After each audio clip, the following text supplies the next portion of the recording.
আসসালামু আলাইকুম। আমার প্রচণ্ড আফসোস হয়। আফসোস কি নিয়ে?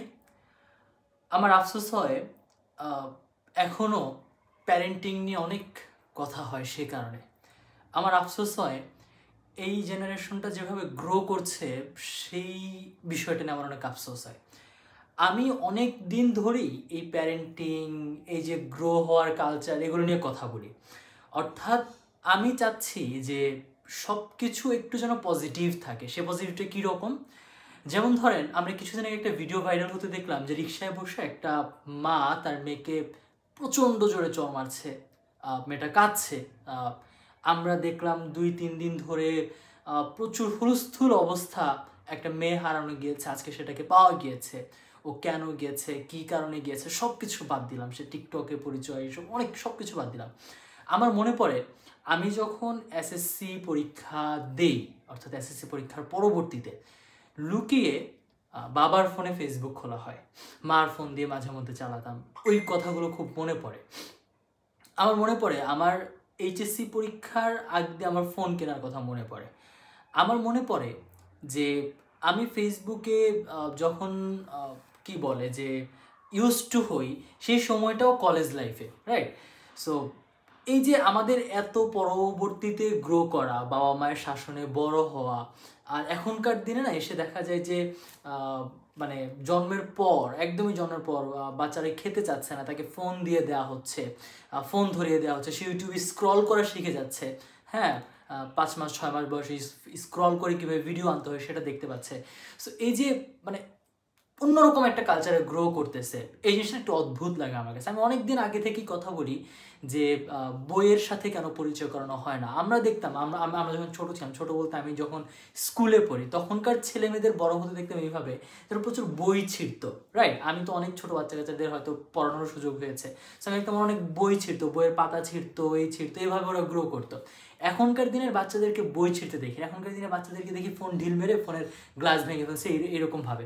সো এই যে একটা অন্যরকম একটা জেনারেশন গ্রো করতেছে, বিভিন্ন প্রবলেম পড়তেছে, 2 দিন পর পর ইস্যু অ্যারাইজ হচ্ছে, আপনারা কথা বলতেছেন, বাট অ্যাকচুয়ালি এত এত কথা বলার পরেও কি কিছু কি বদলাচ্ছে?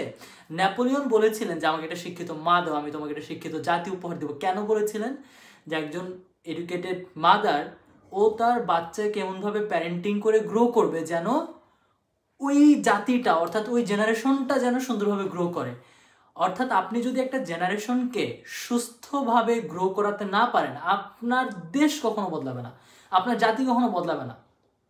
যেই বাঙালি জাতি নিয়ে আপনারা প্রতিদিন কথা বলতেছেন, প্রতিদিন সমস্যা অ্যারাইজ হচ্ছে, প্রতিদিন আপনারা সমস্যা ফেস করতেছেন, এই বাঙালি জাতির এই সমস্যা নিয়ে কথা বলতেছেন, এই জাতি ততদিন বদলাবে না যতদিন পর্যন্ত এই জাতির পরবর্তী জেনারেশন সুস্থভাবে সুশিক্ষা নিয়ে গ্রো করবে। অর্থাৎ আপনারা যদি জাতি বদলাতে চান, জাতি চেঞ্জ করতে চান, আপনি এই সময় এসে বদলালে হবে না। আমাদের যারা প্যারেন্টস হব, আমাদের এই সময় যারা প্যারেন্টস আছে, যেই জেনারেশন গ্রো করতেছে, ওই জেনারেশনকে এমন একটা পজিটিভ ওয়েতে গ্রো করাইতে হবে, এমনভাবে এডুকেটেড বানাতে হবে, সুশিক্ষায় শিক্ষিত করতে হবে, তাহলে আপনার একটা জাতি হয়তো সুন্দরভাবে গ্রো করতে পারে অথবা চেঞ্জ হইতে পারে। এছাড়া কোনো উপায় নেই। আপনি বই রেখে ফোনের সাথে পরিচয় করাচ্ছেন, আপনি বাবা মার সাথে সময়ের থেকে ফোন দিয়ে দিচ্ছেন। আমি তো দেখি, মানে একটা মা তার সন্তানকে টাইম দিচ্ছে না, একটা বাবা তার সন্তানকে টাইম দিচ্ছে না। কেন? সন্তান তো ফোন নিয়ে বিজি, হ্যাপি আছে, থাকুক না ফোন নিয়ে হ্যাপি, আমার যাওয়ার কি দরকার? সেরকম অনেক অনেক ব্যাড কালচার নিয়ে আমাদের একটা জেনারেশন গ্রো করতেছে। এই জিনিসটা অ্যাকচুয়ালি হতে দেওয়া উচিত না। যদি হতে দেওয়া উচিত হয়, তাহলে এই ধরনের ইনসিডেন্ট প্রচুর পরিমাণে ঘটবে বাংলাদেশে। আপনারা বইমেলাকে স্প্রেড করতেছেন না, ফোকাস করতেছেন না, আপনারা বইমেলাকে নিয়ে হাসাহাসি করেন, অথচ এই ডিভাইস নিয়ে অ্যাডিক্টেড বানাচ্ছেন ছেলে মেয়েদেরকে। জেনারেশন এরকম হবেই। অর্থাৎ ওই যে শিক্ষিত মা দাও, আমি একটা শিক্ষিত জাতি উপহার দিব, শিক্ষিত মা হলেই শিক্ষিত জাতি গড়ে উঠবে না যতদিন পর্যন্ত ওই সন্তানদের জেনারেশনটা গ্রো করে। সো এত এত এত এত কথা বলার মানে হলো যে যেই জেনারেশনটা গ্রো করতেছে, এই লড়াইটা আমার আপনার সকলের, আমার আপনার বাসার লড়াই, পরিবারের লড়াই, সমাজের লড়াই, দেশের লড়াই। যদি আপনি মিলে নতুন জেনারেশনের পরবর্তী জেনারেশন বা আমাদের জেনারেশনের নীতি নৈতিকতা ঠিক করতে না পারেন, মোরালিটি ঠিক করতে না পারেন, ছোট বয়সে কোনটা ঠিক কোনটা ভুল এটা বুঝাতে না পারেন, তাহলে হবে না।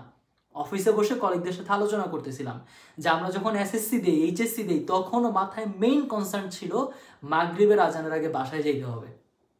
সত্যিই ট্রু। খেলতে যেতাম, ক্রিকেট খেলতাম, ফুটবল খেলতাম, বাট মাথায় কনসার্ন থাকতো যে আসরের আজান পড়ছে, তার মানে একটু পর মাগরিবের আজান, বাসায় যাওয়ার জন্য রওনা দিতে হবে মাঠ থেকে। হেঁটে গেলেও মাগরিবের আগে পৌঁছানো যাবে কিনা সেই নিয়ে খুব টেনশন কাজ করতো। এখনকার দিন এগুলো চলে না। আমরা যখন বড় হই, শিক্ষকদের হাতে বেত ছিল, আমাদের বাবা মায়ের হাতে বেত ছিল, আমরা বেতের লাঠি কিনতে পাওয়া যেত, প্রচুর চল ছিল।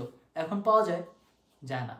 যতদিন পর্যন্ত না এই ধরনের কালচারে গ্রো করবেন, ততদিন পর্যন্ত কোনো কিছু চেঞ্জ হবে না। এই টিকটক, ইনস্টাগ্রাম দেন না, পরিচয় করান, বাট একটা এজ পরে বাচ্চাকে মোরালিটির শিক্ষা দেন, ভুল মন্দের শিক্ষা দেন, সঠিকটার শিক্ষা দেন। এই শিক্ষাটা যখন তার মধ্যে কাজ করবে, তখন গিয়ে টিকটক, ইনস্টাগ্রাম, ফেসবুক দেন এগুলো। ও বুঝবে ফেসবুকে গেলে কোনটা ভালো কোনটা খারাপ, ও টিকটকে গেলে বুঝবে কোনটা ভালো কোনটা খারাপ। বাট নীতি নৈতিকতা ঠিক না করে ছোটবেলা থেকে ফোন দিয়ে দিচ্ছেন, বই কি জানেই না, গল্পের বই, উপন্যাসের বই ধরলে মাইর দিচ্ছেন, এভাবে একটা জাতি গ্রো করবে না। Thank you.